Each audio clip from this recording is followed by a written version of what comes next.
Ask and you shall receive. But often not the first time you ask. Why does God do that? Why doesn't God answer your first prayer? Jesus thought that this was actually a really important question. Why does God not answer your first prayer? And he wants you to understand the answer. It's not an easy answer, but it is critical to keeping your faith alive. Jesus wants you to understand why God doesn't always answer your first prayer. He wants you to understand why you need to keep praying and not give up. So he told a story about a persistent widow and an unjust judge to show you that you should always pray and never give up. This is what he said. There was a judge in a certain city who neither feared God nor cared about people.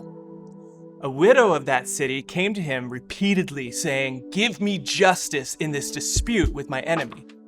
The judge ignored her.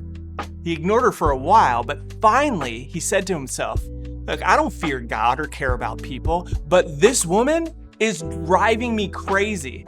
I'm going to see that she gets justice because she is wearing me out with her constant request." Then Jesus said, "Learn a lesson from this unjust judge. Even he rendered a just decision in the end." So don't you think God will surely give justice to his chosen people who cry out to him day and night? Or will he keep putting them off? I tell you, he will grant justice to them quickly. But when the Son of Man returns, how many will he find on earth who have faith? Jesus is an interesting guy. If I were trying to inspire people to not give up praying, I'd probably tell a story about God responding to a prayer request by doing something impossible, something miraculous. But Jesus decides to inspire us to be persistent in prayer by telling a story about a strong woman who won't take no for an answer. Why? Well, Jesus concludes the story by asking a very telling question. When the Son of Man returns, he asks, how many will he find on earth who have faith?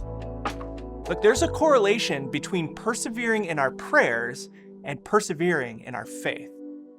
If you want to be able to complete a marathon, you need to run consistently.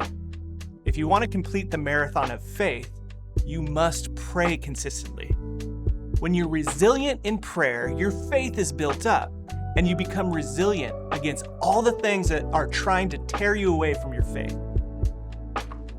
Your Heavenly Father may not always grant your first request, not because he's stingy, but because he wants to make you strong.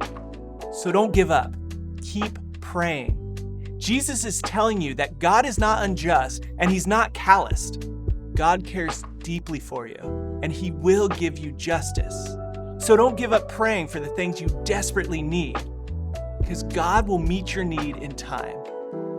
If you've walked away from your faith a while ago and you're ready to get back into it, let prayer be your first step back. Be blessed, my friends.